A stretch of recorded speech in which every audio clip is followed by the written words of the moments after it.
Hey everybody, welcome back to the channel. Hope everybody's doing great. Real quick, before we get into talking about these two machines, I just wanted to say a huge thanks to everybody who voted on whether or not my name should change. I was worried that the channel name was a little bit too long, and the majority of everybody who voted said that the name was fine and to not change it and to leave it as is. So I didn't change it technically. I removed the S at the end of dudes, so that way it reads a little bit more for what the channel is, which is That Dude 3D Prints, instead of That Dude's 3D Prints, which is now only going to be for my Etsy. I know it's a little confusing and it's a little weird, but it made me feel a little bit better, but the name's essentially still the same. It's just slightly different. But I just wanted to say a huge thanks to everybody who actually voted on that. So thank you so much. Let's get back into the video.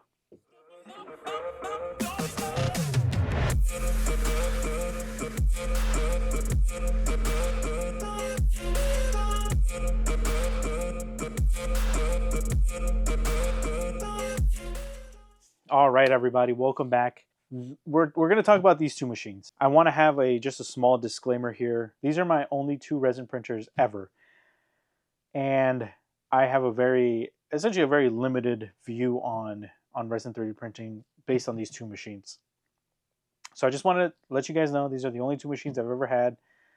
And I did run a ton of tests that I thought would be useful for me to learn, and I thought somebody who was looking into getting into resin printing or looking at one of these machines for their first resin printer should probably consider before making the purchase. Now, before we get into any specifics on prints and what I think of each machine, let's just go over the specs real quick.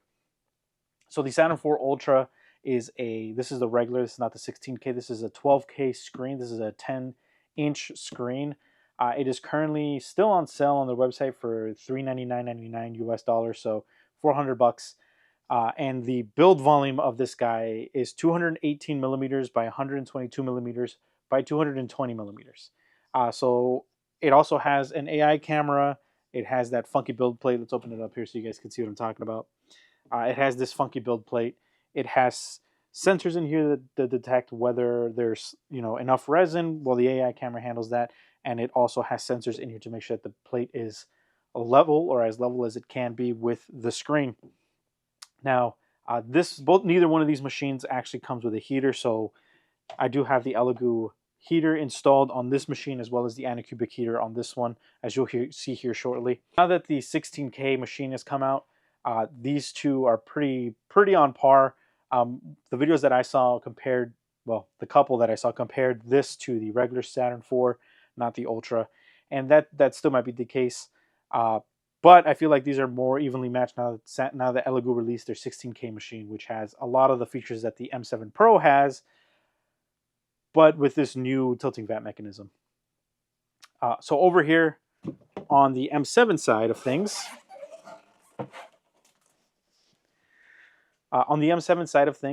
this is a 14K display. It's a 10.1 inch 10.1 inch screen. I don't know why the 0.1 difference, but it's a tiny bit bigger than the Saturn. Your build volume for this guy is going to be 223 by 126 by 230. So about the same. There's a little bit of a difference between the two of them in terms of size. And this guy is actually on sale as of right now, as of me filming this video, which is currently on sale for $299.99, so $300 to pick one of these guys up. And both of these machines do come with Wi-Fi. Both of these machines do not come with heaters, as you can see the additional heaters here. And then this guy has a traditional build plate that it comes level out of the factory, and it does come level out of the factory. I actually printed without re-leveling my machine just to see the first print, and then I did manually level because I haven't done that before. I wanted to do it, and I wanted to learn how to do it, so I did that, and now it's still leveled. Both machines, actually this machine has only one power cord going into the back of it. It doesn't have the big brick that this guy has. So it has the converter, I don't know what it's called, inside of the machine built in, which is super nice. And then you have a physical power button in the front. The Saturn 4 Ultra has everything on the side. So it has the Wi-Fi antenna. I don't know if you can see it here, but it has the Wi-Fi antenna on the side, has the power rocker, and it has the plug on the side as well as the USB insert. Whoops. And this one also has the USB insert towards the front of the machine, but on the side. And it comes with a air purifier, USB air purifier, which is super nice. I'm pretty upset actually that this guy didn't come with one. I had to go out and buy my own. And now that it has the heater has one built in, but still it's a separate purchase. So let's talk about the things that I did. So I did run a bunch of tests. Like I said, when I unbought one on my review of this guy, this thing came in at such a great time because as soon as I got this set up and working, I got a lot of Etsy orders. A lot of them came in, and a lot of big orders for miniatures came in. So I was pumping them out using this guy, and then as well as my Saturn, they were both working together to get all of these things done. So I got a ton of print hours on this guy, as well as a lot of testing done. Anytime that I wasn't printing an Etsy order, I was running tests on both of these or just on this guy to get, be able to do this video for you guys, and hopefully you guys enjoy the video. So the machine comes stock with ACF, which is a much more opaque film sheet. I don't know why I was going to say liner sheet. I did switch it out to the PFA, which is the transparent, less quick sheet that you can put on these guys. And then the Saturn comes with that by default. So a lot of the testing that I did was actually with the ACF. Now, I left the ACF on for one main reason, which was this machine, the Saturn, has two modes. So it has your normal printing speed, or what would be considered low normal printing speed, which I think is called low or slow or something like that, and the high speed printing, which is supposed to be a lot faster, which it is. So in order for me to be able to do the fast printing on this guy, I opted to leave the ACF on to kind of give it more or less a level playing field when it came to printing things as quickly as possible. This guy is slower. This is a traditional style resin printer. This one isn't. So this one is a tilting vat mechanism, which means that the build plate sits on top of the screen, cures a layer, and then it uses the vat to tilt downwards to peel and then come back up, and then this raises just a little bit, and it does that over and over and over again to actually print stuff. This guy is a little bit different. The build plate comes down, sits on top of the vat and the screen, it cures a layer, it comes up to release from the film, comes back down, cures another layer, and so on and so forth until it builds your full model. So two different styles of printers, still resin printing. But this one is slower. I'm not going to even, it's slower by about an hour and some minutes. I'll have some screenshots of the test results of the things that I have down here actually, which are what I use to test the speeds. This one was about an hour, it was like an hour and like 7, maybe an hour and 6 minutes difference. Again, I'll have the screenshots here so you guys can see that. And that was with the ACF. After I did the switch, I reran the test, I reprinted everything. And it was slightly slower. It wasn't that much slower than with the ACF. I think it was like, hopefully I have a screenshot of that. Hopefully I have a picture of that. But I think it was like maybe minutes difference between that and the result that I got from the PFA that I ended up switching it out for. So I ran the tests on both machines, the exact same tests, which was this beautiful model. This Onyx model. It's a Pokemon card. I don't know if it'll pick it up very well, but I'll do some close-ups here. It's a Pokemon card of Onyx. This is by ABC Modeling. ABC. I will have the name here. They make Pokemon cards, 3D Pokemon cards for you to print, and they're pre-supported and they're super nice. So definitely check them out. They have other things that they do. Definitely check them out. But this was with the ACF. And they both printed great. I mean, they look great. I know a lot of people will say that ACF will lower quality on your machine and you should just switch it out to PFA. And although that is true, if you're new to resin 3D printing, if you've never owned a resin 3D printer before, you might find the ACF to be fine. And in all honesty, it is fine. If you want to use it, just go ahead and use it. I do see some minor detail loss when using ACF, and that's me coming from a machine that's pumping out everything on PFA to then ACF, then you will probably notice a difference. Or if you're just looking at a piece, identical pieces, super, super close, there is a slight difference. There's slight artifacts. I don't know if it'll pick it up on the prints that are kind of not in line with how it prints. It's kind of like vertical lines versus your horizontal lines from it printing, you know, one layer this way at a time. And that's not the case with the PFA. And both instances, right? So this is the PFA version. Those vertical lines don't show up. The details are a little bit crisper. I don't know how else to explain it. It's like needing glasses, but not like a huge amount of prescription, just a slight amount, and everything kind of looks a little bit sharper. That's kind of where we're sitting at here. Or, you know, I don't know how else to explain it. It's just a slight bump in how everything looks. It's not a huge difference. Again, somebody starting off won't notice a difference. If I started off with ACF, I would have never noticed. But somebody who's been printing on regular PFA their entire life and then moves into ACF will definitely notice a difference. These were by, oh man, J3D. These he used these to test the heater in the Saturn 4 to see if it messed up, you know, the print tall prints as they kept printing. Check it out if you're having some sort of weird issue with your machine, you know, weird problems. He did also design a housing for the Elegoo heater. So definitely check that video out. I'll have a link to that down below. But yeah, I mean, I love both of these machines. I love and hate certain things about each one of them. I wish they both had heated vats. That would have been a super awesome things. But this heater in particular is actually pretty cool because it blows air. The vents are making it so that the air goes directly onto the resin, versus this has heat coming straight up off the top and then into the chamber, which then in turn eventually heats up the resin.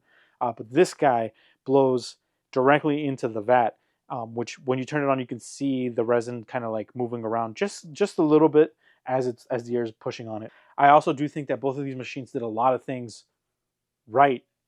For somebody who's coming from FDM printing and used to things like a bamboo printer or the K1 series printers, or any printer that has a camera and you could watch, I think both of these machines did a good job on the opposite ends of that spectrum.